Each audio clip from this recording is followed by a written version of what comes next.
Olá, boa noite, bem-vindos. Estamos aqui na abertura da FLUP, o nosso encontro tão importante e tão necessário.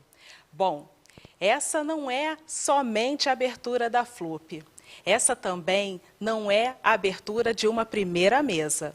Na verdade, estamos falando de um ciclo. Como todos os ciclos, não sabemos quando ele começa. Também não sabemos quando ele termina. Sabemos apenas que estamos em movimento. Precisamos desse movimento. Vamos ter agora a Flávia Rios e a Márcia Lima lançando o livro Por um Afro-Americanismo. A gente está passando rápido demais, eu vou comer aqui alguma informação. Por um feminismo afro-latino-americano, reunindo ensaios, artigos e entrevistas que nossa autora homenageada deu entre os anos de 1975 e 1994, quando foi para o Orum estupidamente jovem. Mas poderíamos ter nessa mesa também a Djamila Ribeiro e a Carla Cotirene. E olha, tá indo rápido o texto, volta o texto aqui, aquela colinha que eu pego para falar com vocês, que vão falar do legado da mesma Lélia Gonzalez. Aquela que Angela Davis disse que todas nós, mulheres pretas, deveríamos ler. Pode perguntar tanto a Djamila quanto a Carla e a Flávia Oliveira, que vai mediar a mesa delas no próximo sábado, o que seria da vida delas se não tivessem conhecido Lélia Gonzalez. Tudo que somos, as mulheres pretas, devemos a Lélia Gonzalez. Flávia Rios, Márcia Lima, Djamila Ribeiro, Carla Cotirene, Flávia Oliveira e até mesmo a Elisiane Santos, que vai dividir uma mesa com Sônia Guajajara sobre as vidas negras e indígenas que importam. Não conversei com Alexis Hatch, biógrafo de Lélia Gonzalez, mas tenho certeza de que ele vai querer saber como Flávia Rios e Márcia Lima descobriram essa mulher. Essa mulher que criou termos transgressores, como português, americanidade, além de nos ter apresentado conceitos como interseccionalidade e decolonial. Essa é uma pergunta fundamental para todos nós, que vai nortear os movimentos sociais nos próximos anos. Porque saber quando Lélia Gonzalez entrou em nossas vidas é uma maneira de nos colocar em contato com a jornalista espanhola Lúcia Mibomio e a ativista francesa Assá Traoré, a feminista dominicana e olha, gente, estamos ganhando. A gente está ganhando velocidade, volta, isso, que eu não posso perder o nome da dominicana, que é Edurques Hipnosa, e a top model escocesa Eunice Olumide, a angolana Grada Quilomba e a deputada portuguesa Beatriz Gomes Dias. Muito antes de nós, Lélia já tinha descoberto a importância de correr mundo, atravessando o oceano para se banhar nos então efervescentes movimentos de independência africanos e voltando com a consciência da diáspora que a levou a se interessar pelas Américas. Ler Lélia é mais do que seguir o conselho de Angela Davis. Porque quem lê Lélia, inevitavelmente se interessa por Roberta Estrela Dalva, a curadora do nosso Islã queer, e do Islã Abiyala, o primeiro reunindo os potentes corpos de uma deslumbrante geração de poetas LGBTQIA+, e o segundo articulando poetas das três Américas. Ler Lélia Gonzalez, que não à toa andava escondida de nossas bibliotecas e livrarias, é abrir uma porta para um mundo que vai muito além daquilo que nós mesmos, mulheres pretas, pensamos de nós mesmas. Ler o que Flávia Rios e Márcia Lima organizaram nesse livro, extraordinariamente necessário, é rever todas as rotas da diáspora. É ver onde elas fazem encruzilhada com os povos indígenas, com os corpos LGBTQIA+, com os fluxos femininos. É desbravar as fronteiras da Abiyala e encontrar a África dentro de nossos corações. Leiam Lélia Gonzalez e nunca mais sejamos as mesmas. Agora fiquem com a nossa mesa, que está imperdível e que está abrindo aí com chave de ouro a FLUP 2020.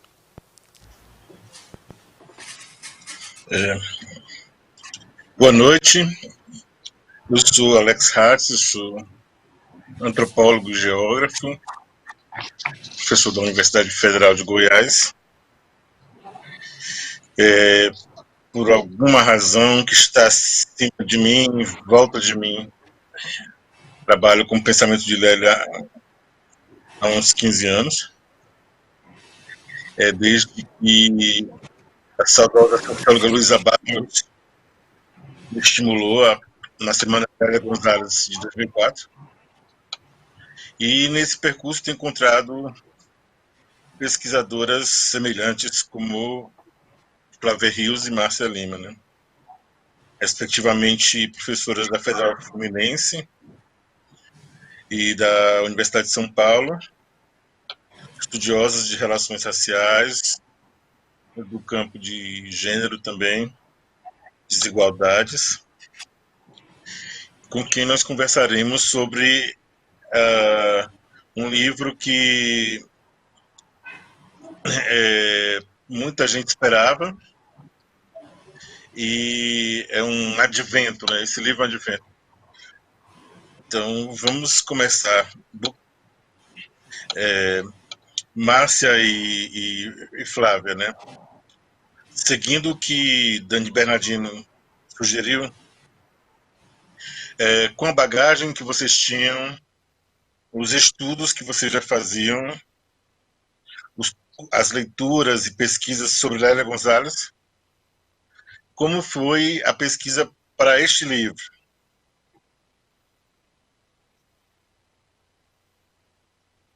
Flávia, começa? Posso começar.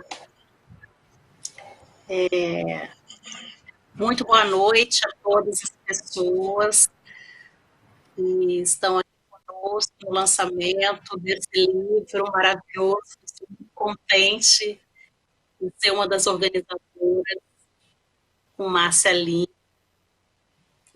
por um feminismo latino-americano, título de um artigo que Lélia Gonzalez escreveu originalmente em espanhol, e que tem a tradução neste livro, e que também ganha o título dessa coletânea.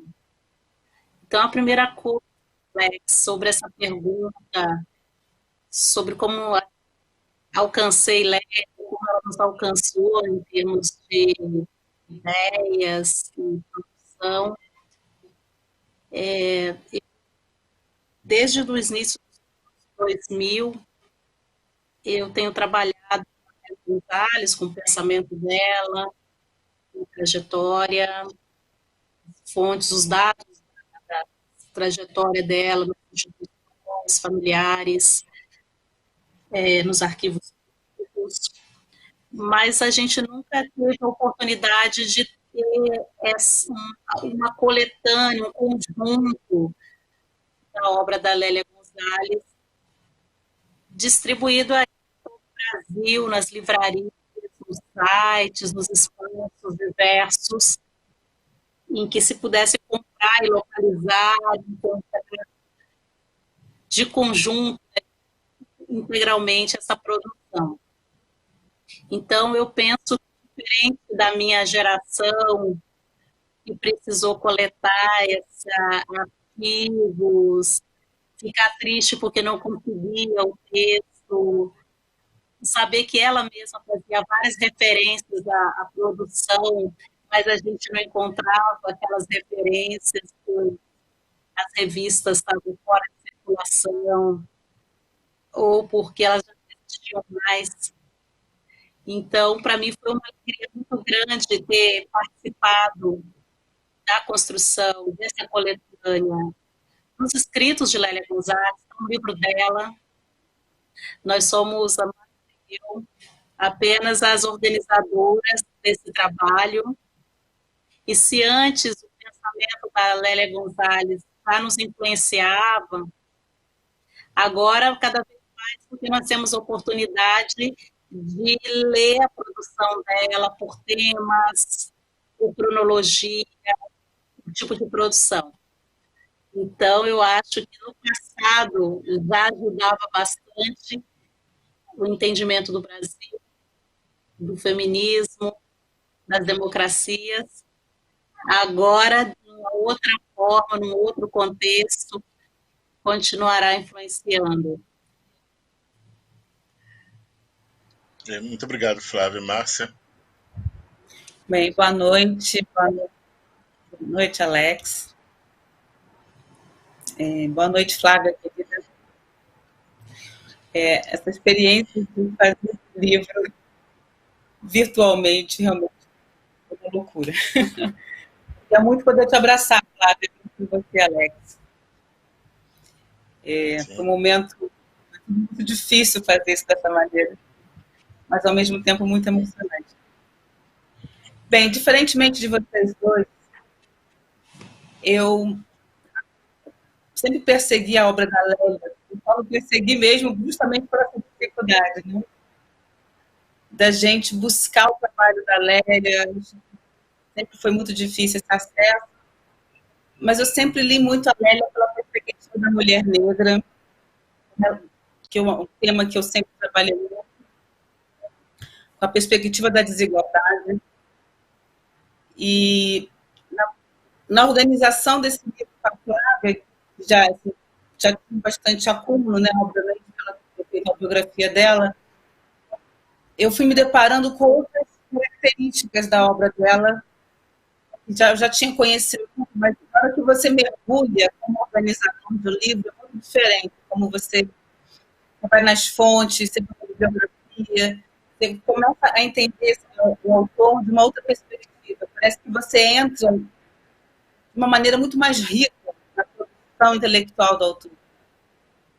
Então, assim, foi muito rico, foi um processo muito aprendizado, e eu vi muito mais dessa questão da mulher negra, que eu já achava que eu dominava, que eu conhecia na obra dela, e fui achando umas coisas, mais questões, e acho que isso realmente foi um presente. Acho que é muito importante que esse projeto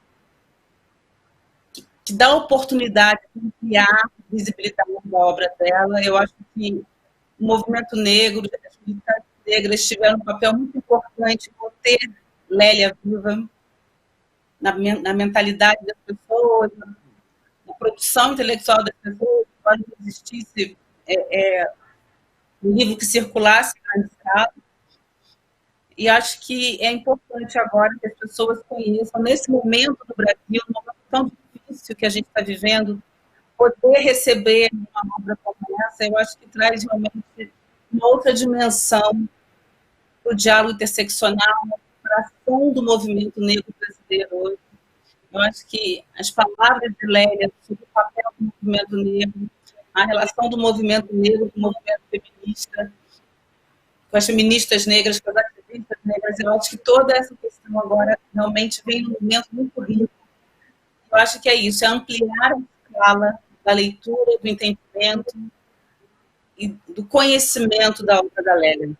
Eu acho que esse é um processo, o livro tem esse processo, é um processo de aprofundar mesmo quem foi Lélia, né, a história dela nas nossas vidas, na minha, justamente pela perspectiva da mulher negra, que é um tema que eu estudo desde o começo da minha carreira. Eu fui orientanda do Carlos Jardim Barros, ele foi meu mentor intelectual, e então também a proximidade do trabalho dos dois, dos anos 80, a publicação do Lugar do Negro. Então eu sempre acompanhei muito essa perspectiva sociológica, né? Mas tem muito mais, né? A questão da Lélia vai estar muito além. Ela é realmente uma grande intérprete do Brasil. Ok. A Márcia já adiantou um pouco, algo que me veio a ideia, mas qual é o diferencial dessa coletânea, né? Ela traz ensaios, textos de intervenção, tem textos inéditos. Qual é o diferencial? Porque ela é longa, o que não é ruim, né? E vocês apresentam, mas é sempre uma surpresa a cada texto. Apresente um livro para nós.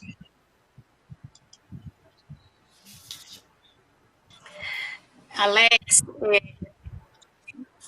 apresentar esse livro, como você disse, é uma alegria, né? Porque a gente passa tanto tempo nos bastidores da confecção, da localização do material, da digitalização, das revisões infinitas, das correções gramaticais, da formatação, né? Então, tem todo um processo cuidadoso, delicado, que envolve uma equipe imensa de pessoas, não só das organizadoras, mas uma equipe da editora Zahar, uma assistente de pesquisa, a Pamela, que também nos ajudou a olhar detalhadamente toda a produção da Lélia Gonzalez, ajudou a localizar os artigos, confrontar fontes, sem contar as pessoas do Brasil e fora do Brasil. Como a Márcia chamou muita atenção, é um contexto de pandemia, nós vivemos neste contexto. Então, pessoas, por exemplo, na Suíça, para localizar um texto que nós não tínhamos acesso, que estava publicado em francês e não estava disponível nas bibliotecas brasileiras, nem americanas, por exemplo. Pessoas que estavam na França também localizando esses textos, estudantes, a Camille Pirot, a quem a gente agradece muito, a Graziella, também, que localizou um texto para nós, James Woodward, historiador norte-americano, que conseguiu texto integral, que a gente só tinha fragmentos. Então, nesse mesmo contexto de pandemia, as pessoas se movimentaram nas burocracias das universidades diversas, das bibliotecas públicas de vários países, para dar a possibilidade da gente traduzir e cuidar desse material que deveria vir ao público brasileiro. Então, eu gostaria de dar destaque agora ao inédito dessa obra, desta coletânea, que é a possibilidade do brasileiro ter acesso a textos que nunca foram lidos por pesquisadoras brasileiras, pesquisadores brasileiros. É a primeira vez que a gente consegue traduzir esses textos do francês, do espanhol, para a língua portuguesa. Então, isso foi tenho muito orgulho de ter feito isso com a Márcia, da Márcia e eu, mas também a Juliana Freire, toda a equipe da Zahar, que trabalharam, pessoas que trabalharam muito durante o dia, durante a noite, nos finais de semana, para conseguirmos esses materiais. E também nós conseguimos pessoas, tradutores, já mais famosos, outros que estão no campo da tradução nessa última década. Então, nós conseguimos conciliar uma tradição mais clássica de tradução da Zahar com jovens negras tradutoras. Então, eu queria mostrar esse making off, eu queria mostrar essa cozinha, esse ambiente doméstico da construção do livro, porque eu acho que ela é muito importante. Os textos não estavam aí à solta para serem pegos e colocados numa organização. Eles precisam passar por processos muito específicos de pesquisa, de tratamento, de editoração, e nós fizemos isso com muito carinho, com muito zelo. E nós não só queríamos trazer ao público brasileiro o melhor que a gente poderia fazer, mas porque também a gente achava que a produção da Lélia Gonzalez merecia isso. Um tratamento editorial profissional adequado, sério, responsável, de modo que a gente tentou esclarecer tudo que foi possível, em pequenas notas, para também não cansar os leitores e as leitoras. Nós tentamos manter ao máximo a integralidade da forma escrita da Lélia Gonzalez. Então, o texto é integral, não há edição, não há cortes, não há nenhum tipo de intervenção que o leitor e a leitora não tenham consciência de que houve. Então, esse cuidado historiográfico também com a fonte de dados, da informação, foi algo que a gente priorizou, a gente lutou para que isso acontecesse. Então, é um trabalho de primeira linha, de primeiro nível, né, em termos de produção. Eu gostaria de destacar isso. E eu vou deixar para falar sobre a organização do livro, as distribuições, dos tipos de materiais, mas eu gostaria de destacar antes os materiais, algo que as pesquisadoras, ativistas, militantes, tanto da velha guarda, da nova guarda, de todas as pessoas que se dedicaram e se interessam pela produção da Lélia Gonzalez, não tiveram acesso ainda. Então, tem intervenção da Lélia Gonzalez, por exemplo, da Constituinte, esse contexto da Márcia, do Brasil, a própria democracia, a Constituição de 88, estão em xeque, estão em debate. A gente está falando de uma autora que estava na base de dos fundamentos da democracia brasileira. E uma pessoa que estava ali atuando a queima-roupa, todas as questões importantes e relevantes sobre os direitos humanos, sobre os direitos das populações negras, quilombolas, mulheres, indígenas, questões étnicas, raciais, e fizeram parte da nossa reforma constitucional de 88, junto com parlamentares negras, parlamentares negros, com pessoas antirracistas, que estavam ali construindo a duras penas a Constituição brasileira. Temos, por exemplo, um artigo chamado A Propósito de Lacan. Quase ninguém daquela geração de leis esse texto. É um apêndice riquíssimo desse livro.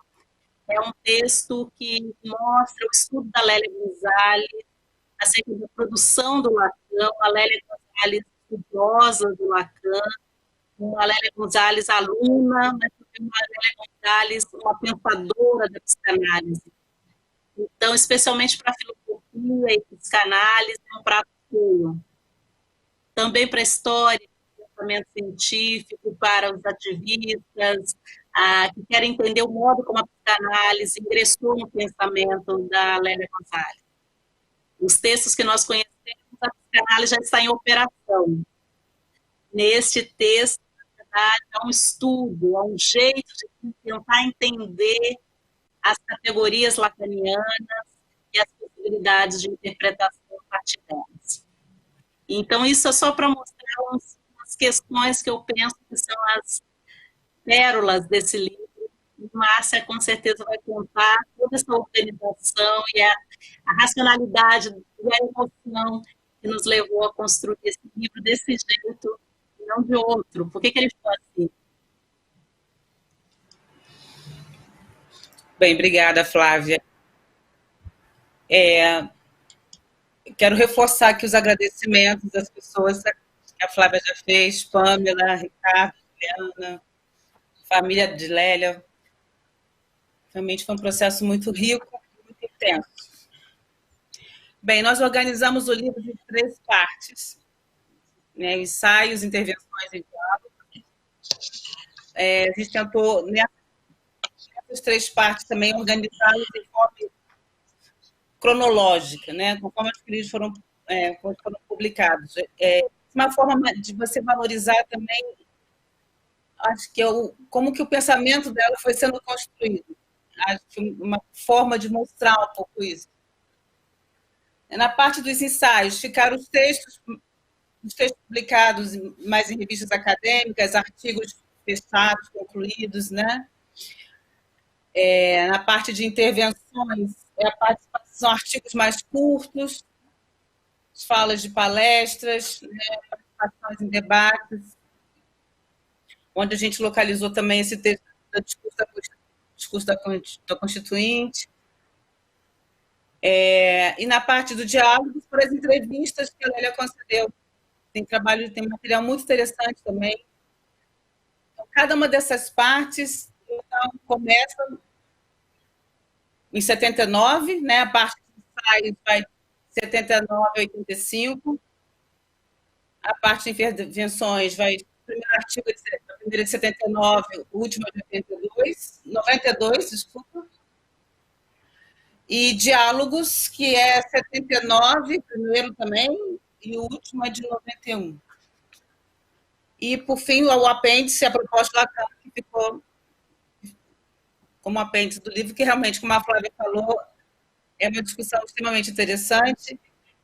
Eu acho que entra no momento, mais uma vez, entra num momento interessante do Brasil, de diálogo, nesse tema. Eu acho que tem um interesse mais recente da psicanálise para pensar a questão racial. Eu acho que a obra da Lélia vai contribuir muito. Ou seja, né, o acesso maior à obra da Lélia vai contribuir bastante para ampliar o debate. Sim, sim. Nesses últimos anos, nós, seja nos cursos, né, acadêmicos ou nas publicações, talvez mais ainda, aumentou o interesse acerca de intelectuais negras ativistas, mais estadunidenses que brasileiras, né? O livro vem nessa sequência, né? Eu considero que é uma nova entrada de Lélia Gonçalves. Tivemos pesquisas, tivemos publicações também, mas uma entrada em todos os circuitos, né? Acadêmicos, políticos, sejam eles negros, feministas ou de esquerda. Como vocês veem esse momento, né? Como esse livro chega, né? Porque livros podem ser vistos como, né, mais que um objeto, né? São esperados, né? São divulgados, Que entrada é essa, como sociólogas também, professoras, vocês veem do livro? Márcia, quer começar a pensar um pouquinho Começo. A mesa? Olha, Alex, a gente que leciona sobre relações raciais nas universidades, esse livro realmente ele vai poder que várias universidades, acho que tem uma mudança muito significativa na forma como a gente pode tratar esse debate na universidade brasileira. Já tem algum tempo que eu tenho me dedicado a pensar na questão da invisibilidade dos intelectuais negros, não pensar sistematicamente publicando sobre isso ainda, mas eu tenho tentado agir muito politicamente dentro da academia brasileira, para quem conhece o meu trabalho, e dar visibilidade à produção intelectual, principalmente dos jovens negros, nesse momento que a gente está vivendo, principalmente depois das ações afirmativas nas universidades. Eu acho que esse trabalho ele entra com muita força para compor isso, né? Eu acho que ele tem essa força, essa atualidade. Acho que a Lélia já conseguiu, graças ao movimento negro, aos trabalhos que já foram feitos sobre a obra da Lélia, ele já tem um alcance, mas eu tenho certeza que esse livro potencializa muito, né, pela escala que ele tem, pelas coisas novas que ele traz, pelas coisas inéditas que ele traz. E acho que a gente está realmente num momento muito interessante de reler ou de conhecer esses textos novos da Lélia que estão nesse livro, de aumentar, né, influência dela no pensamento dessa juventude negra maravilhosa que a gente está conseguindo formar. Então, eu vejo muito esse lugar, né? Lugar de, primeiro, de um reconhecimento tardio da importância do lugar da Lélia no pensamento acadêmico, dentro do pensamento acadêmico brasileiro. Acho que ter uma obra dessa envergadura é importante, estar circulando nas grandes livrarias do Brasil, nos sites, poder comprar, está acessível, acho que isso realmente é importante.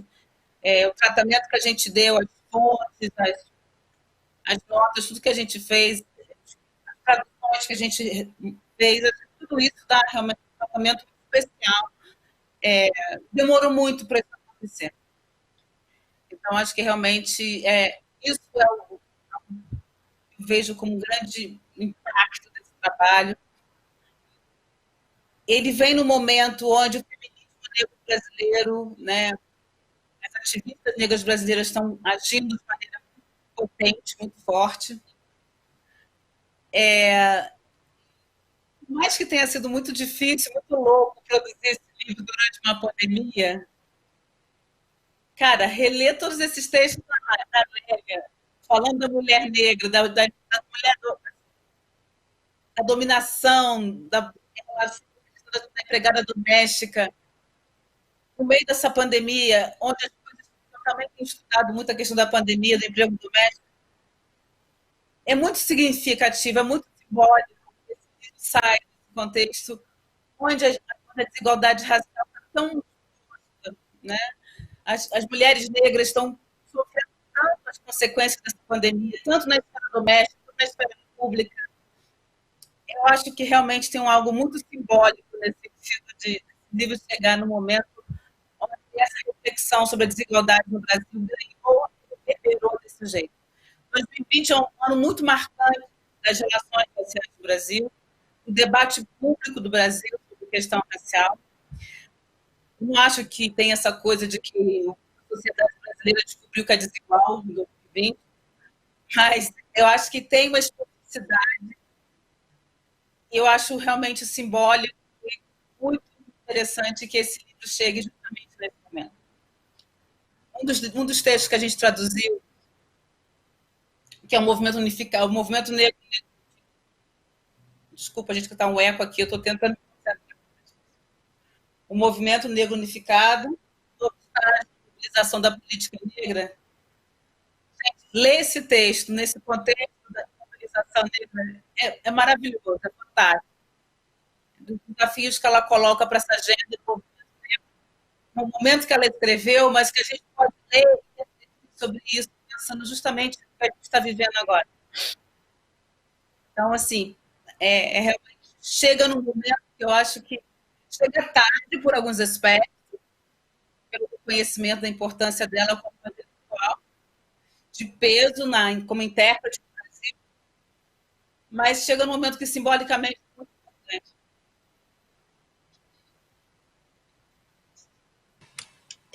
Eu concordo com a Márcia.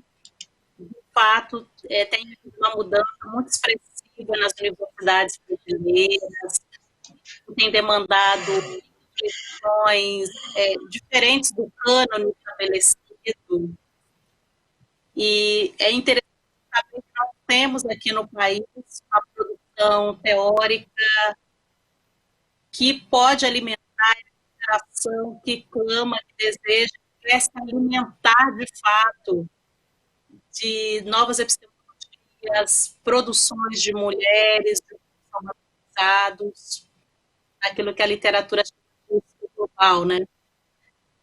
Então, eu se colocar aqui as mudanças que têm acontecido na produção acadêmica e como que Lélia Gonzalez se insere nessas mudanças todas, me parece que a gente pode chamar aqui para conversa uma discussão sobre interseccionalidade, que é um tema que já transbordou a universidade, chega no mundo universitário, mas já alcança os movimentos sociais, já alcança as pessoas às vezes se identificam como interseccionais, ou com uma perspectiva perspectiva interseccional, ou seja, entendem que há uma diversidade de formas de se apresentar no espaço público, as suas próprias subjetividades são atravessadas por múltiplas identidades, mas que também as formas de opressão são múltiplas. Não é possível hierarquizar essa ou aquela. E Lélia Gonzalez já está na matriz desse pensamento interseccional. Interfere tanto com os intelectuais, os pesquisadores das academias no mundo inteiro, mas que também tem diálogo direto com organizações internacionais, com movimentos transnacionais e o dia a dia da política. Então, pensar a partir dessa possibilidade. Eu também chamaria atenção para esse debate decolonial, que tem ganhado força na produção internacional, não só brasileira, latino-americana, europeia, africana, asiática, né, para todo lado, toda uma discussão sobre os efeitos do colonialismo, os efeitos que persistem do colonialismo. Não se trata só de fazer uma reflexão, uma história densa e profunda da escravidão, do sistema de dominação, mas também de entender como o capitalismo se valeu dessa forma de opressão e desse sistema econômico que se estruturou na mão de obra forçada, na mão de obra compulsória, no tráfico internacional de pessoas, inclusive no tráfico que durante muito tempo foi legal, mas depois foi um tráfico totalmente ilegal, escravidão ilegal. E isso é particularmente interessante porque Lélia tinha consciência do lugar onde ela estava falando, de onde ela estava falando. Ela estava falando do país que foi o último país a abolir a escravidão no mundo atlântico. Ela estava falando de um país que é o país que tem o maior contingente de pessoas negras fora da África, do continente africano. Ela está falando de um país cuja a expressão cultural, religiosa, da forma de ser e estar no mundo, as cosmologias todas afro-brasileiras, tem muita força na cultura brasileira. E, por outro lado, ela está falando de um país que tentou sistematicamente apagar, invisibilizar e encobrir todas essas formas que não fossem europeias. Então, ela está falando de um país que quis se embranquecer. E ela mesma conta a sua história como uma história de embranquecimento, né? A nossa terceira, na verdade, parte do livro é sobre entrevistas e diálogos que Lélia Gonzalez estabeleceu ao longo da sua vida, e é muito flagrante essa autoanálise, né? Dela olhar para o país, olhar para a região, América Latina, olhar para esse mundo colonial e perceber que isso interferiu diretamente na vida dela, que ela também passou por um processo de embranquecimento. Então, isso é muito interessante trazer essas formas das trajetórias e de eu refletir sobre as trajetórias, que é algo muito comum nas gerações mais recentes, não só refletir sobre o colonialismo, mas também refletir a partir das suas próprias trajetórias, itinerários, biografias, afetos. Então, a Lélia Gonzalez traz essa dimensão quando ela vai em diálogo com entrevistadores, com pesquisadores, tratar do impacto do embranquecimento, dessa ideologia de embranquecimento, que se faz presente em todo o mundo colonial e se fez presente também no Brasil. Então, essas teorias todas sobre decolonialidade, essas teorias sobre interseccionalidade, são muito importantes hoje, tem ganhado muita visibilidade no mundo acadêmico hoje, mas também nos debates públicos, das redes sociais, das mídias, e me parece que Lélia Gonzalez é, digamos assim, uma autora que nós temos aqui para tratar desses assuntos também, que pode nos oferecer reflexões sobre esse assunto também, embora não sem querer enquadrá-la nesta ou naquela abordagem, não se trata disso, mas se trata, na verdade, de olhar para alguém que refletiu sobre temas que hoje são comuns a um determinado corpo de teoria, por exemplo, a decolonialidade ou a própria interseccionalidade. Então, eu também diria que essas reflexões sobre o cotidiano, sobre a violência policial, e agora eu me permito quase anedota, né, que eu me lembro que nós, ao tratarmos o trabalho de Lélia Gonzalez, ela sempre se dedicava com muita frequência seus artigos a uma mulher que se chamava Marli. E ela dizia com muita frequência que Marli era uma pessoa que todo mundo conhecia. As pessoas poderiam realmente conhecer Marli na geração da Lélia, no contexto dos anos 70, início dos 80, mas nós agora não conhecemos mais Marli. E quando nós fomos pesquisar quem era essa Marli, quem era essa figura para quem Lélia sempre dedicava, será que era uma parente? Será que era uma amiga? Será que era uma aluna? Quem seria essa Marli? E a gente descobriu que essa Marli era uma mulher que tinha sofrido a violência do Estado.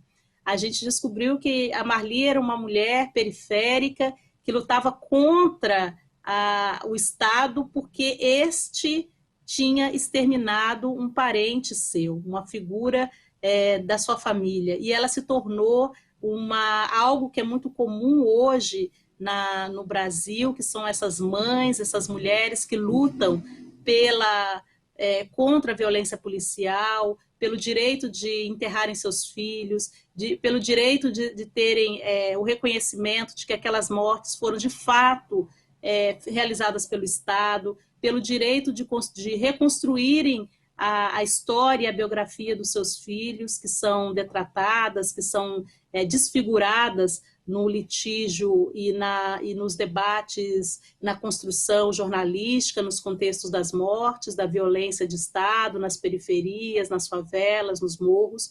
Então, o texto de Lélia Gonzalez e as formas delicadas com as quais Lélia Gonzalez escreve, sobre o que ela escreve, mostram labirintos desse Brasil tão profundo, desse Brasil tão complexo, e pelo fato dela estar tão enraizada no chão do Brasil, num Brasil profundo nas grandes cidades, num Brasil profundo nos interiores, nas regiões todas do país pelas quais ela realmente circulou, não só para dar palestras, mas também para se entranhar nas militâncias políticas, nos ativismos do cotidiano, das bases, enfim. Então, os textos de Lélia Gonzalez são carregados disso, e por isso eles são tão atuais, porque eles estavam enfronhados, vamos dizer assim, em todos os dilemas estruturais básicos e que estavam invisibilizados, e que o Brasil sempre busca invisibilizar, encobrir até quando não dá mais. Não é? Então, ela estava, de fato, envolvida com tudo isso, e por isso esses trabalhos, esses escritos, sejam os artigos acadêmicos, sejam os artigos de intervenções para a grande e pequena mídia, sejam mesmo esses diálogos que ela estabeleceu ao longo da sua vida, são reflexões que falam, de fato, do nosso país na profundidade que ele tem. Alex e nossos colegas. Eu ia tocar, então me ocorreu, para encaminharmos para o final, essa edição da FLUP, né, trouxe à tona não só Lélia, mas como Carolina, né, Maria de Jesus. E ali no final dos anos 70, quando Carolina parte, é o momento que emergem outras mulheres negras, como Zezé Mota, né, no campo do cinema, das artes, da música. Dona Angine Guimarães está escrevendo, mas emergem também Lélia e Beatriz Nascimento. Né? Como correlacionar Carolina de Jesus e Lélia Gonzalez? Né? Porque são escritas completamente distintas, sabemos, são lugares negros de fala completamente distintos, né? Mas é possível ponte, porque me incomoda. Né? Nós sabemos que hoje também há uma tendência, que nem todas as pessoas concordam, mas de quebrar um pouco paredes, fronteiras que foram sendo colocadas, né, no mundo acadêmico, entre subjetividade e objetividade, entre né, a experiência, né, Patrícia Hill Collins fala bastante disso, que o pensamento das mulheres negras, o capítulo dela podia chamar Uma Corrida com Obstáculos para as Mulheres Negras, porque são muitas barreiras para que o pensamento de mulheres negras emerja, né, uma academia, seja estadunidense, seja nossa, com peculiaridades de hegemonias de raça, de gênero e de classe, né. Então, para a gente fechar um pouco assim, quem são essas duas mulheres, assim, né? Porque uma das coisas que mais me importa é que o pensamento de mulheres negras, né, flua, né? Seja o de Carolina, seja o de Lélia, seja o de Márcia Lima, seja o de Flávia Rios, né? Que seja o de Dani Bernardino, que aconteça, né? Que é isso que foi uma das grandes dificuldades, lacunas, barreiras, chamemos como quiser, que aconteceu no Brasil de 70 e 80, apesar da resiliência e delas conseguirem colocar sua voz, né? Todas elas, até Clementina, o capítulo sobre Clementina é tão curto e tão bonito, é tão curto e tão bonito, né? Eu tenho um amigo de Valença que está assistindo, né? Queria devolver aquele texto para Valença, assim, e tal, porque ele é muito, né? 4, 5 parágrafos discute quem é aquela mulher, então como diria, né, parafraseando o outro lá, quem são essas mulheres, né? Que voz são essas, com quais vocês trabalham, que nós estamos ecoando agora, para que a gente também possa se encaminhar para o nosso final. Posso começar, Flávia? Pode. Cuidado com o tempo. Alex, assim, que pergunta linda. Na verdade, eu vou pegar um ponto que o André falou na abertura, né, da relação entre... sabe, eu li muito a Lélia pensando na questão da mulher negra, né? Sempre foi uma leitura muito... Era um incômodo, era uma preocupação, os textos da Lélia sempre, em algum momento, a questão da mulher negra aparecia. Ela sempre traz essa questão na perspectiva histórica, na perspectiva da desigualdade, na perspectiva do feminismo, na perspectiva da ideia do afro-latino-americano, né? Assim, então, está sempre presente no trabalho dela, né? Pensar essa mulher negra de muitas formas, né? Então, eu acho que isso é uma coisa muito forte no trabalho dela, porque ela sempre olha para a mulher negra na perspectiva da dominação, sexual, como ela fala, econômica e social, né? Pensando na mulher negra doméstica, a mulher negra mulata, a mulher negra, como ela fala um pouco, né, da mãe preta, né? E ao mesmo tempo que ela apresenta esse lado, né, da dominação, ela também resgata mulheres negras da resistência, mulheres negras que fazem a história, e ela sempre diz, não tem na história do movimento negro ou na história da resistência, história sem a mulher negra, né?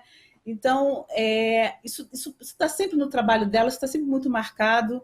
E eu acho que a Carolina de Jesus, ela é, na verdade, uma síntese dessas figuras, né? É uma mulher que passou por todas essas etapas, pelo sofrimento, pelo abandono, né, socioeconômico, né? Abandono nesse sentido da fome, da miséria, foi empregada doméstica, do quarto de despejo, mas ela foi uma escritora, ela registrou, ela teve a resistência, né? Então, como que eu vejo a relação dessas duas figuras? Eu olho para...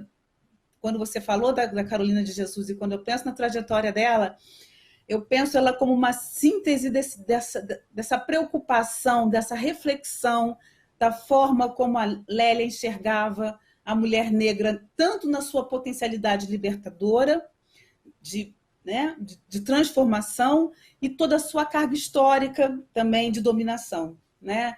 Eu acho que ela pode realmente significar a síntese de muitas preocupações e muitas reflexões de Lélia, né? Acho que eu faria essa conexão entre essas duas mulheres, entre essas duas trajetórias, e justamente o fato da Carolina de Jesus se transformar numa escritora, né, que lida no mundo inteiro, né? Eu acho que essa é a grande resistência, a grande revolução de Carolina de Jesus, da qual sempre falou Lélia, do poder e da capacidade de transformação das mulheres negras, né? Então, eu vejo um pouco essa conexão entre elas. É muito possível identificar Carolinas de Jesus nos textos de Lélia.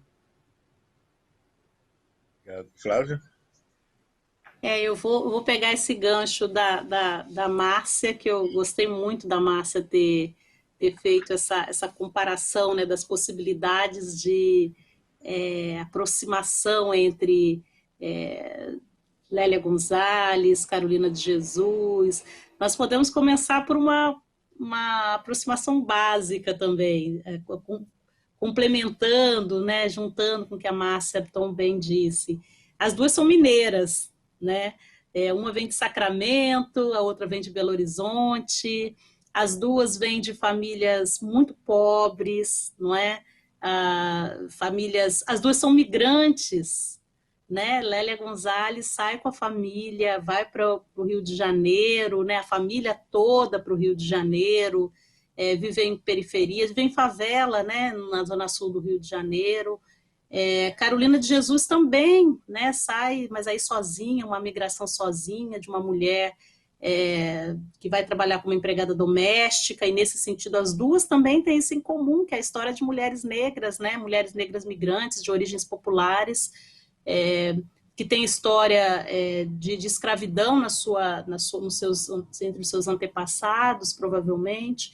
Então, são mulheres que aprendem na lida, no cotidiano, enfrentar a vida, que tem trajetórias também tão diferentes, né, apesar dessas origens até regionais, mineiras, migrações, emprego doméstico, mas que é um caminho bem diferente também, né? Porque aí, se Lélia tem uma formação, uma educação formal que a torna uma tradutora do francês, que a torna uma professora sobre filosofia, muito conhecida, muito respeitada, uma pessoa que fala e escreve em várias línguas. Aí você tem uma Carolina enfrentando o seu dia a dia, uma mãe de 3 filhos, mãe solo, que vive em favela, carrega água na cabeça, né, na favela do Canidé.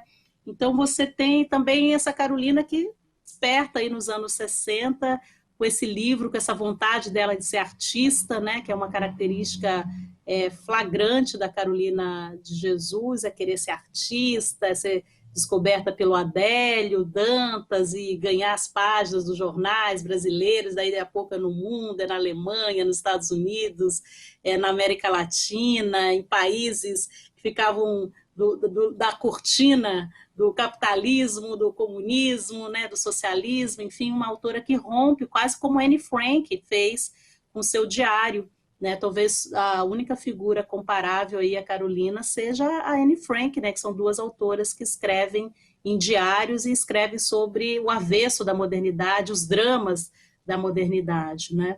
Então eu acho que a Lélia, por sua vez, ela tem uma outra encaminhamento, seja por conta da sua própria trajetória, seja porque o que ela vai escrever e a forma como ela escreve, uma escrita que é inicialmente muito acadêmica, né, quando a gente olha os primeiros estudos muito acadêmicos, mas também quando se depara com essa realidade brasileira, não quer falar só para a academia, não quer falar só para as pessoas letradas e acadêmicos, com uma linguagem específica, muito particular, muito hermética. A Lélia Gonzalez tinha tudo para fazer uma escrita hermética, porque ela é formada em filosofia, ela é formada pelas principais escolas, pelo Pedro II, ela é formada por escolas públicas, como é hoje a UERJ, né? Naquela época, a Universidade de Guanabara. Então, ela é formada numa instituição tradicional mesmo, né? E mesmo assim, ela, ao perceber que é preciso dialogar sobre, para além do mundo acadêmico, universitário, ela se encontra, como mesmo disse a Márcia, de algum modo, simbolicamente, se encontra com Carolina de Jesus, né? Se encontra nesse mundo da escrita, do mundo concreto, do mundo de desigualdades, do mundo a partir das periferias, que também ela viveu, que também ela participou, que também ela conhecia tão bem. Ela vai falar dessas mulheres invisíveis pela sociedade, porque estigmatizadas, porque estão na base do sistema capitalista, ou estão até à margem do sistema capitalista. Então, é interessante colocá-las em diálogo, assim como colocar Lélia Gonzalez e Beatriz Nascimento, assim como Lélia Gonzalez, Angela Davis, Lélia Gonzalez e Mara Viveiros, Lélia Gonzalez e tantas autoras de vários lugares que certamente têm pontos em comum, têm reflexões comuns, mas também têm diferenças, né? E me parece que olhar para essas duas coisas, pensar o que elas têm em comum, né? Como é possível aproximá-las, os seus mundos, os seus temas, as suas abordagens, as suas leituras de mundo, né? O que elas nos legam. Também é interessante a gente olhar quais são as especificidades delas, o que elas trazem, cada uma na sua forma, uma na forma da literatura, do diário, do romance, do provérbio, do conto, dos textos memorialísticos, né, como o Diário de Bitita, mas também o que trazem essas formas, que é um ensaio, que é a escrita de intervenção nos jornais, que é a pessoa que está criticando os partidos políticos ali direto nos jornais grandes e pequenos do Brasil. O que tem nessa produção que está também querendo refletir, transformar ali com atores políticos de bases sociais e que também tem suas visões de mundo a partir dessas origens sociais, em espaços de poder, né, que é isso um pouco que a Lélia fez e escreveu sobre. Então é importante dizer que também a Carolina, estou me lembrando agora, você me fez lembrar, Alex, tem tanto tempo que eu ainda não me debruço sobre a Carolina, eu me debrucei tanto durante muito tempo, você me fez lembrar agora que Carolina adorava criticar os políticos, né? O Adhemar de Barros, e fazia todas aquelas críticas, Juscelino Kubitschek, né? Ela falava até dos Kennedys, né? Então ela era uma figura que estava muito atenta, recolhendo ali os jornais nas ruas.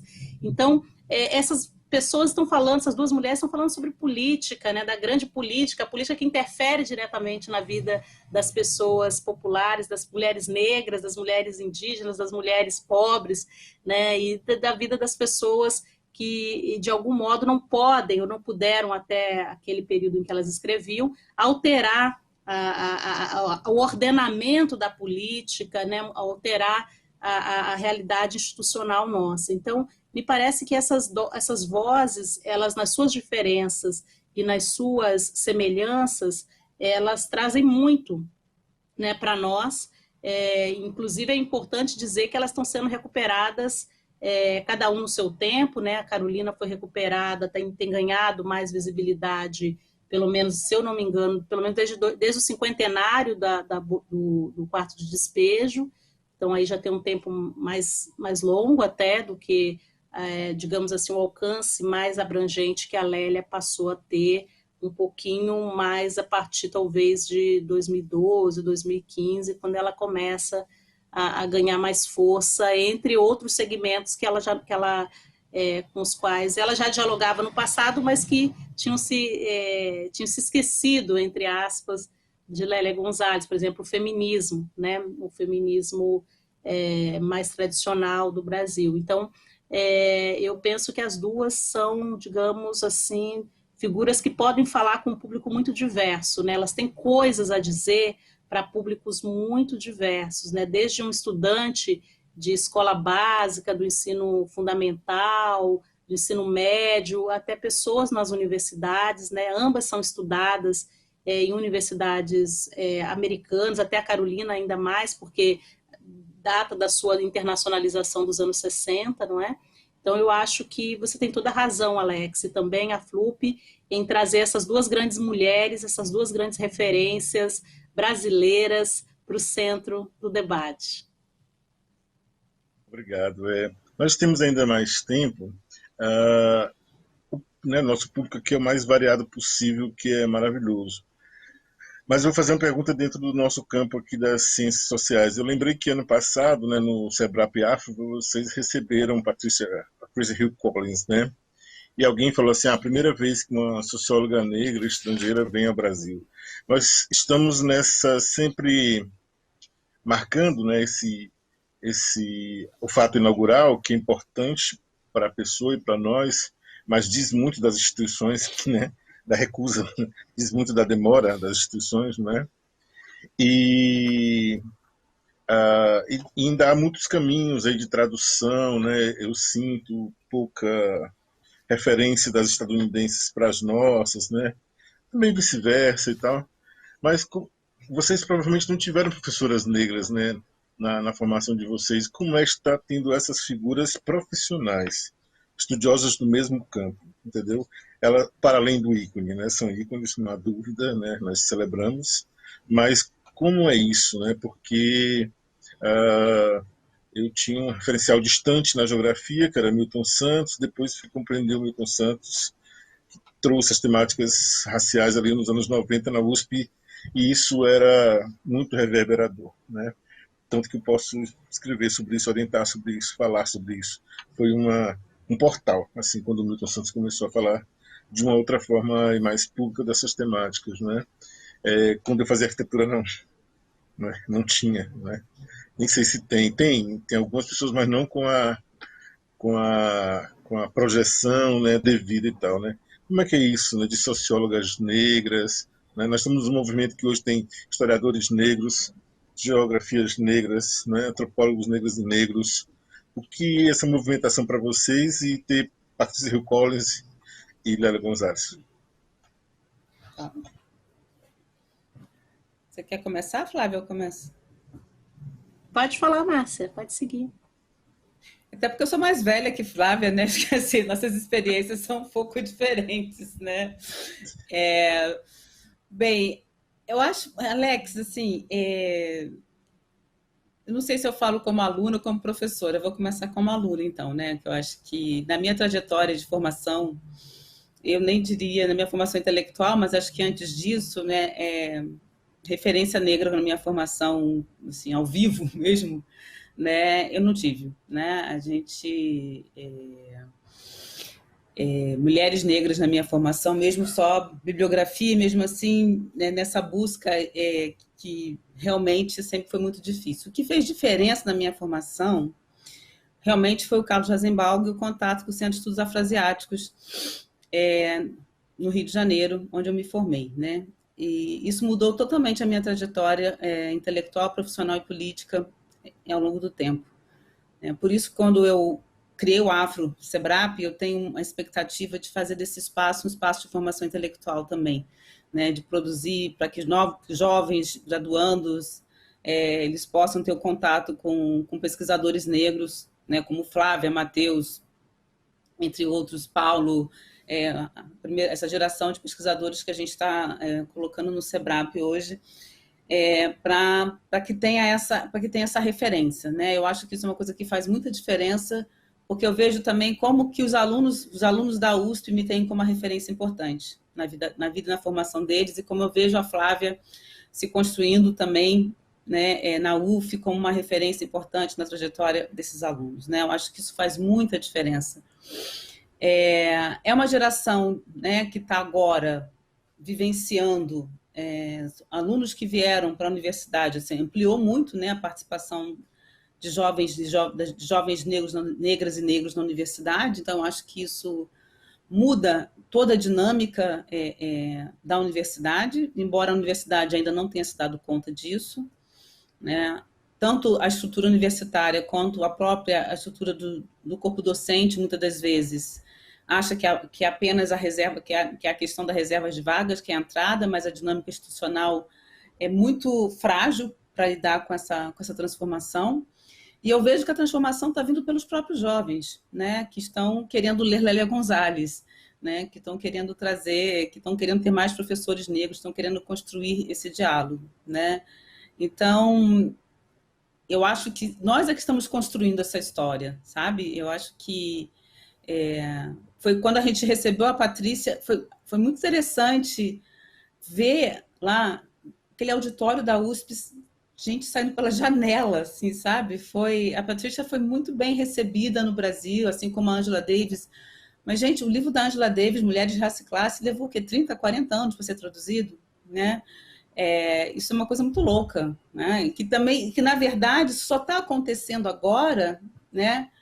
Também por conta deste movimento, Eu acho que é a mobilização negra feminina brasileira que está fazendo com que que mesmo as mulheres americanas reconhecidas internacionalmente ganhem mais visibilidade aqui, né? Acho que essa busca mesmo por essa juventude negra muito mobilizada, muito atenta e muito ativa, é que vai buscar, né, um pouco vai buscar essas autoras, né, e vai fazendo essa relação, e vai querendo trazer, e vai querendo também nos ver nesses lugares, né? Eu sinto isso muito, uma posição muito diferente hoje em dia de quando eu comecei a minha carreira, né? Eu tenho 30 anos de carreira e acho que isso é realmente... nesses 30 anos eu vi muita coisa se transformar, muita coisa mudar, né? E nesse processo de preparar o livro, eu me dei conta, né, de algo que... eu já tinha me dado conta disso antes, com certeza.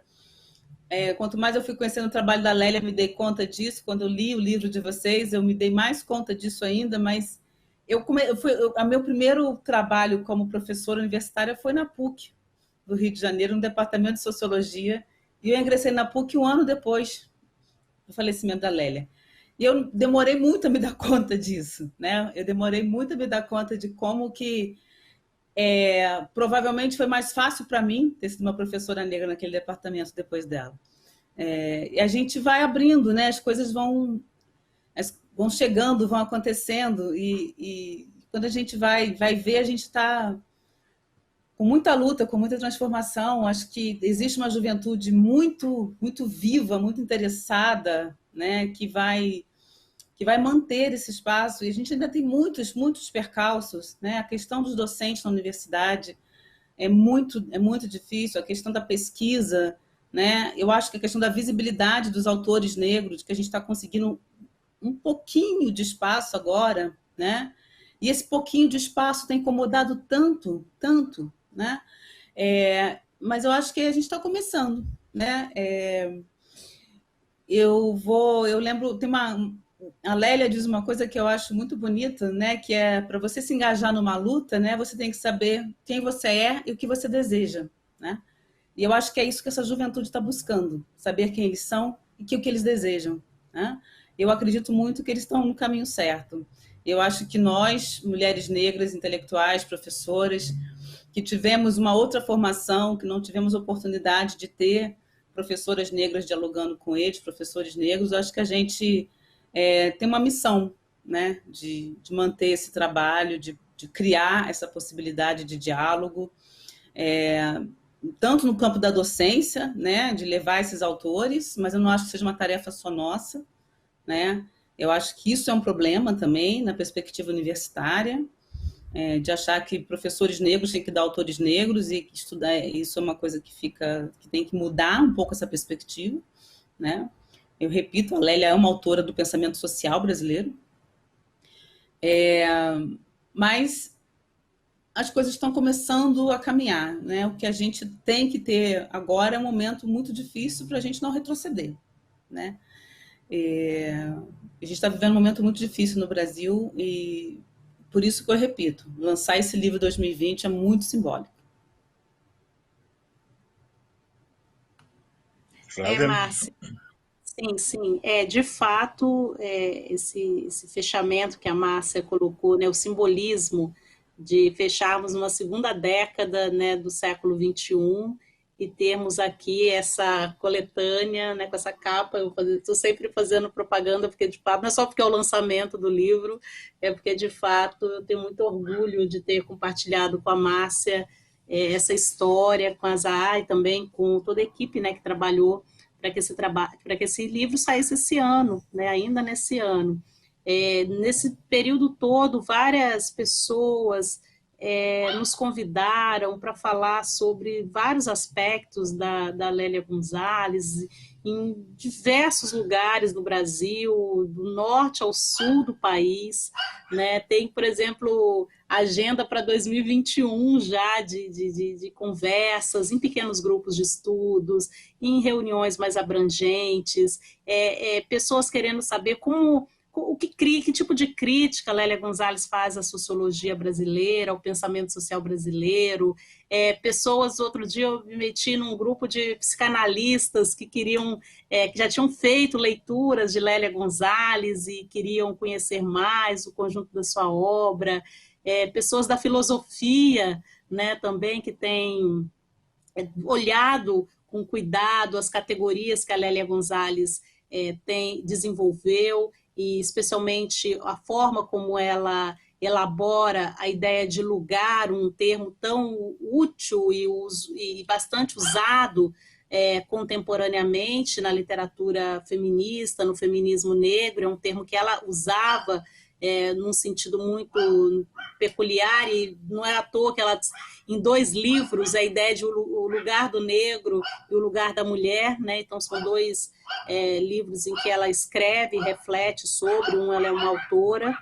Desculpe, aqui tem uma sinfonia de cachorros na minha região e eu não tenho como controlar isso, porque não são daqui da minha casa, mas enfim, a ideia toda é que, de fato, se hoje essas gerações mais novas têm essa voz que clamam por justiça, né, por um reconhecimento, por uma diversidade na linguagem acadêmica, que querem conhecer isso que ficou encoberto na história brasileira, querem saber de fato que categorias novas são essas, ou categorias que não foram debatidas do devido modo.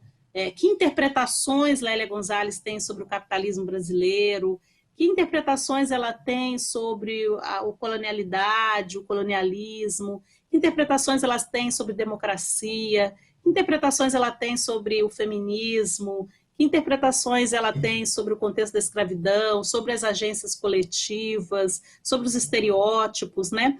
E em alguns desses tópicos, o pensamento de Lélia Gonzalez dialoga muito com o pensamento feminista negro norte-americano, com a Patrícia Hill Collins, citada por você, Alex Hatz, né, que é um destaque eu daria para pensar em termos de uma tradição de mulheres negras, a partir né, numa perspectiva das mulheres negras, não como um exclusivismo, tampouco como um sectarismo. Não se trata disso, é mais uma ideia de imaginar que o ponto de vista, o lugar de enunciação de quem ocupa posições marginais é interessante para olhar a realidade social de um jeito diferente daquelas pessoas que ocupam o lugar de privilégio, o lugar central.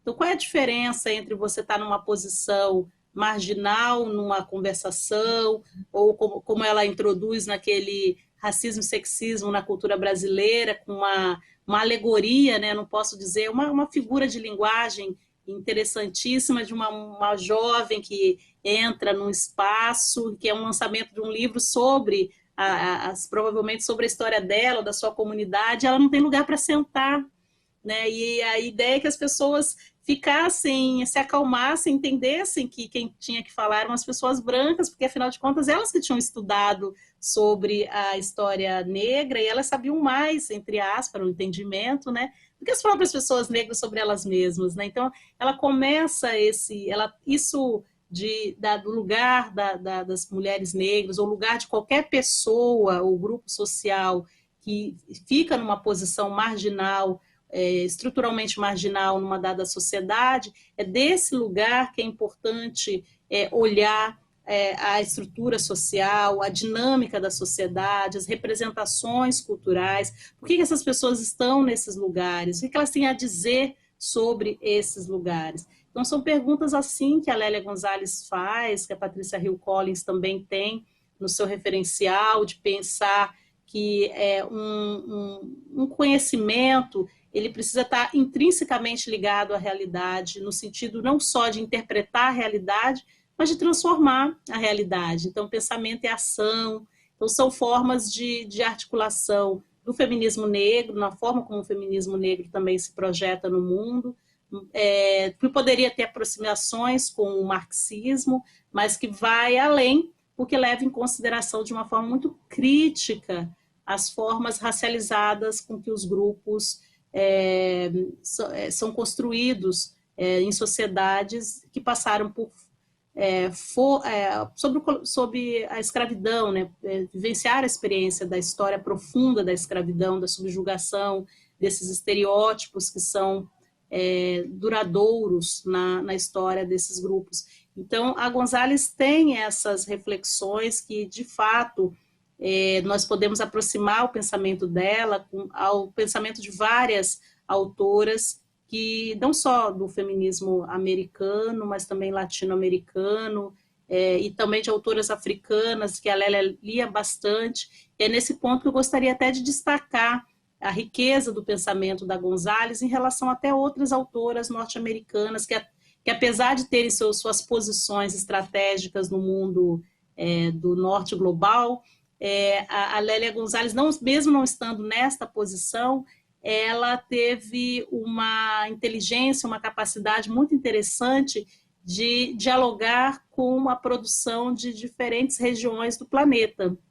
Então, o pensamento dela é também um pensamento em diálogo com autoras africanas, é um pensamento também em diálogo com autoras europeias, é um pensamento em diálogo com autoras e autores brasileiros. Ela conhecia profundamente a literatura, isso que a gente chama de pensamento social, intérpretes do Brasil.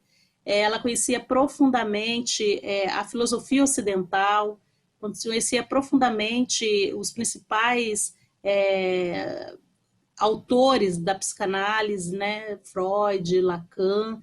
Então, a Gonzalez, ela tem um jeito de olhar para a realidade social, de interpretá-la e de imaginar também transformações dessas realidades que se assemelham também, aí eu volto como Carolina, que se assemelham, mas também têm as suas especificidades. Eu chamo a atenção para o fato de que os autores podem compartilhar escrituras, podem compartilhar temas, mas eles percorrem caminhos diferentes às vezes, porque eles dialogam com outras pessoas, refletem e constroem outras categorias. Então, pensar de modo desterritorializado é uma característica que a Gonzalez tem, que parece muito interessante se a gente contrasta, por exemplo, com a produção norte-americana, do feminismo norte-americano.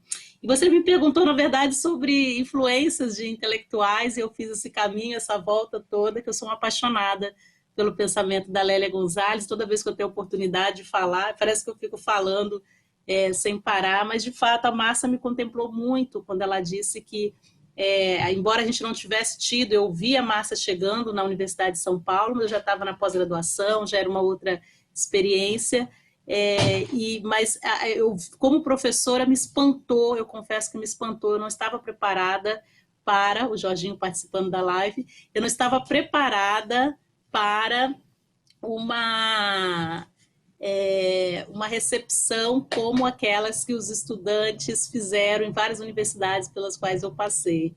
E eu acho que os estudantes, de fato, querem aí uma renovação do corpo docente universitário, não só em termos de ideias, mas também da própria presença desses professores nessas instituições.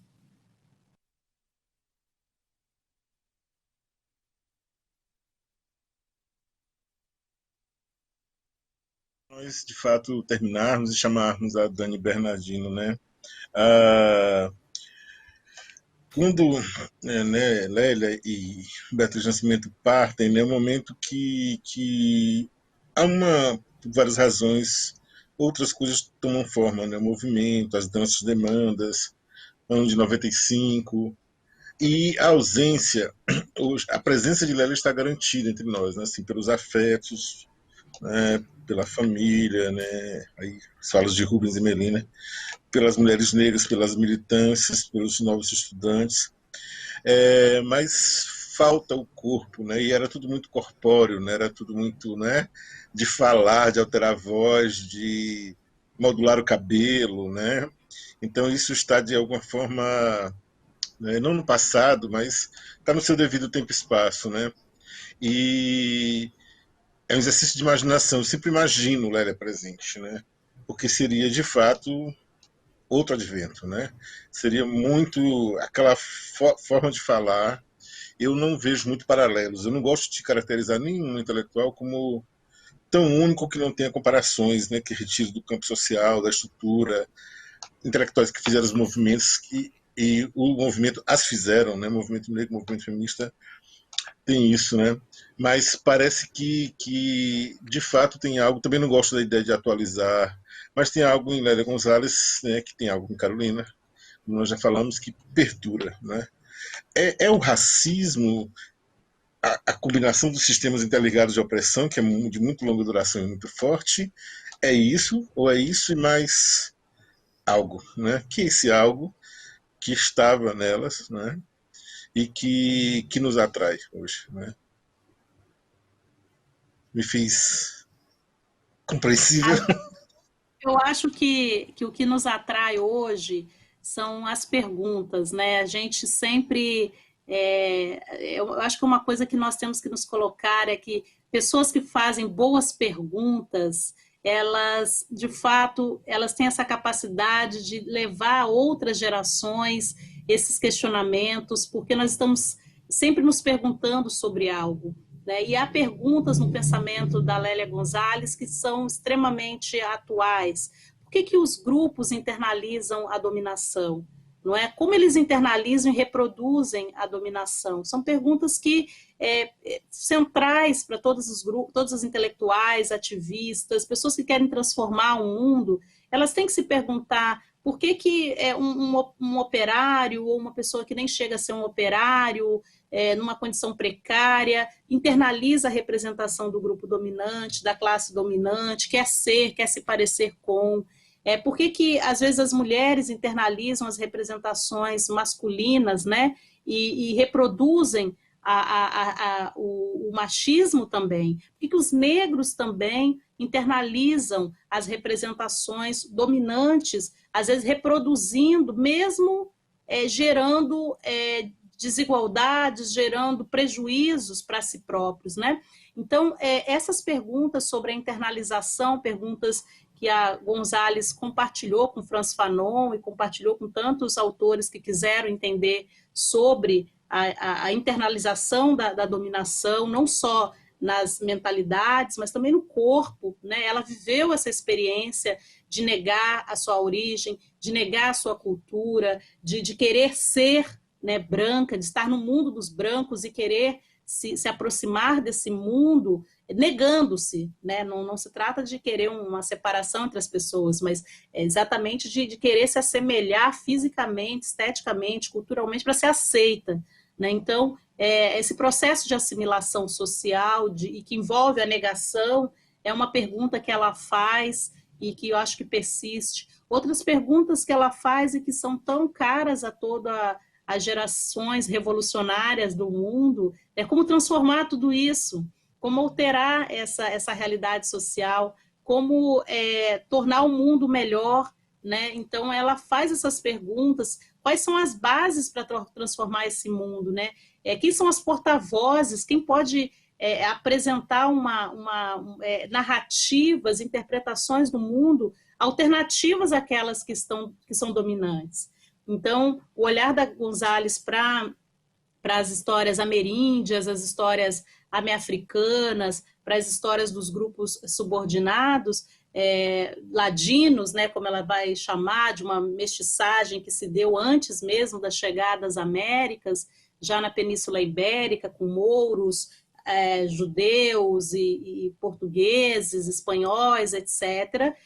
Gonzalez vai, então, tentar procurar nessas histórias dos escombros, essas histórias que foram negadas pelas narrativas oficiais, possibilidades não só de interpretar o processo social, as culturas nacionais e transnacionais e as estruturas de dominação, mas ela também pensa que essas vozes e histórias soterradas talvez tragam nelas mesmas algumas possibilidades de pensar a transformação, justamente porque elas ficaram como os rios das grandes cidades, elas tiveram que ficar ali encobertas pelo asfalto, pelos edifícios, pelos túneis, enfim, são embaixo essas narrativas subterrâneas, essas histórias subterrâneas, encobertas, que precisariam aflorar para a gente entender, afinal de contas, do que se trata, por que se encobre tudo isso, por que se quer esconder,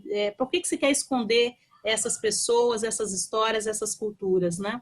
Então, é nesse sentido que eu penso que autoras como Gonzalez, nós falamos aqui de Carolina de Jesus, Patrícia Hill Collins, Angela Davis e tantas outras autoras que pensaram em transformação, que não se conformaram com o mundo tal como ele era, né? Então, isso também é um espírito de todas as épocas. O que faz das épocas é a possibilidade de transformar tudo que está aí e tentar, pelo menos, imaginar possibilidades, né? Então, no pensamento de Lélia Gonzalez, é possível encontrar insurgências, não é? Um pensamento insurgente, no sentido de que nós precisamos olhar para aquilo que ficou encoberto e se perguntar por quê? Por tanto tempo ficou encoberto? Por que se esconde? Por que se nega? Márcia. Olha, eu tenho na apresentação do livro a gente faz uma reflexão, retomando um pouco ainda a sua questão da Hill Collins, né? Assim, essa questão de como é que a gente olha para a Lélia pensando hoje, né? Eu concordo com você que esses exercícios são difíceis, mas quando a Patrícia Hill Collins escreve, né, as características do pensamento feminista negro,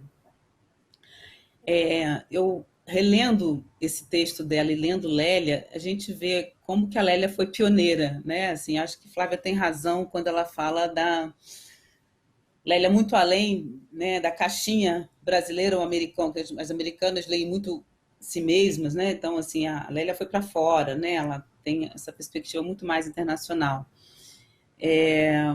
Mas a Patrícia, quando ela descreve lá, né, essa base um pouco, né, desse pensamento, do que seria o pensamento feminista negro, né, ela fala de várias características, e é interessante como a Lélia vai ticando todas, né, lá muito antes da Patrícia escrever esse texto, né, e ao mesmo tempo, os nossos ativistas mais potentes do Brasil hoje, né, como Sueli, falando de como foi Lélia, Luísa falando de Lélia, as nossas grandes referências feministas hoje, todas elas falam, né, de que a ideia de ser feminista negra vem um pouco dessa reflexão, né, de trazer o diálogo com o feminismo, foi algo que veio desse contato e da leitura de Lélia, né? Então, assim, e hoje a gente está vivendo o quê? A gente está rediscutindo, né, essas bases, rediscutindo essas questões, né? Então, acho que isso é uma força que estava lá e que hoje a gente está novamente colocando essas categorias em diálogo, redefinindo essas categorias, né? Se colocando no diálogo com as feministas liberais de novo, né? Tem esse diálogo de novo, né? Pelo feminismo decolonial. Isso é uma agenda que está colocada, então, assim, é muito atual, né? A ideia de pensar, outra característica importante, né, do pensamento feminista negro que a Patrícia coloca, né? Pensamento e ação, né? Algo muito forte no pensamento de Lélia, que a gente também organizou o livro valorizando isso, né? A trajetória dela, a relação dela na produção intelectual, mais acadêmica, mas também nas intervenções e nos diálogos dela, né? A maneira como a gente organizou isso valoriza esse aspecto de pensamento e ação. Não que essas coisas sejam caixinhas separadas de forma alguma, mas como é que isso, como ela se organizava dessa forma, né? De estar na militância, atuando, de estar produzindo intelectualmente, coisa que a gente sabe que é muito desafiador manter essas duas coisas, né? Lélia, outro aspecto que é, né, desconstruir determinadas perspectivas em relação, principalmente às mulheres negras, né? A Lélia tinha muito incômodo com aquela questão da mulher negra, a mulher negra mulata, né, desse espaço, dessa sexualização excessiva, desse debate em torno desse estereótipo que são as imagens de controle, né, que estão lá na Patrícia Hill Collins, que estão em outras autoras com outros nomes, né, como essa também a referência à Mãe Preta, a Mami, que também está em outros pensamentos, também está registrado lá no pensamento dela. Então, é tudo muito atual, né? E são questões que a gente está vivenciando hoje. O que é a situação das empregadas domésticas, das mulheres negras brasileiras e internacionais, mas os casos que chegou para a gente durante essa pandemia, que não é ainda um confinamento, uma ausência, né, de privado, né, nos seus espaços, na sua vida, né? Então, assim, é tudo muito atual, é tudo muito presente. Eu acho que ela estaria trazendo...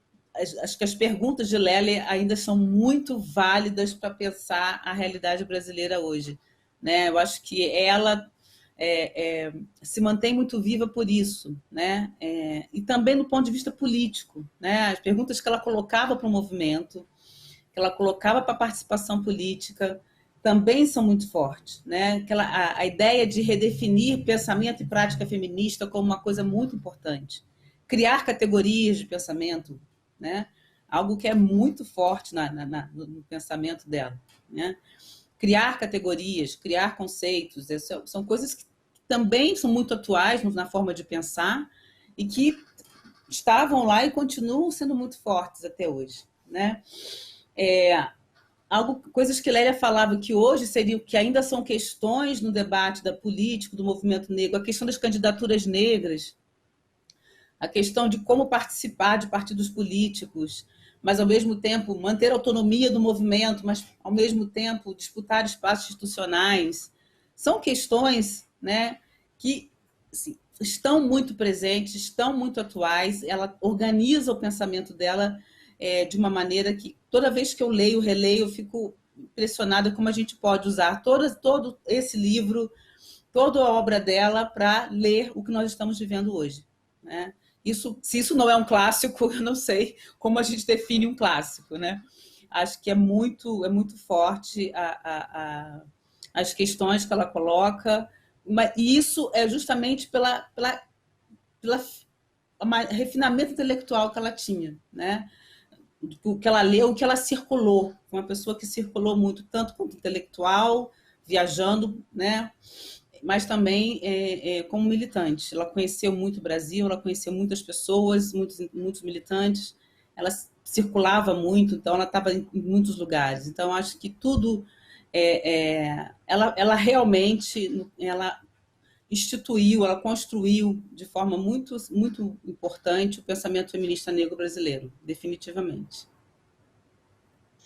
Certinho. Então, muito obrigado, Márcia Lima, professora da Universidade de São Paulo. Muito obrigado, Flávia Rios, professora da Universidade Federal Fluminense. Eu não quero ficar com a última palavra, mas eu maquinei aqui algo, né, quando vocês falavam, e depois a gente vai, né, nos bastidores comentar, porque há muitas interferências muito importantes do público. Esse trânsito de Lélia, né, que foi da Escola de Samba ao Congresso Nacional, como disse a Helena Teodoro na biografia, para nós, para mim e para a Flávia, ela agregou mulheres das classes negras, das classes populares e médias, né? Falou para públicos negros, para públicos brancos, viajou, se expandiu, criou no corpo e na palavra, levantou a voz, falou em palanques, chorou, né? Quando viu suas irmãs e hermanas, né, africanas, publicou em jornais negros, feministas de esquerda, teve uma experiência com uma multinacional de publicar um livro sobre culturas populares em livros e revistas acadêmicas, né? Então, tudo isso faz com que a gente mantenha essa chama acesa. Eu só tenho a agradecer a vocês pelo livro, né? A FLUP por toda a sequência de proposições e ao público. Muito obrigado. Boa noite.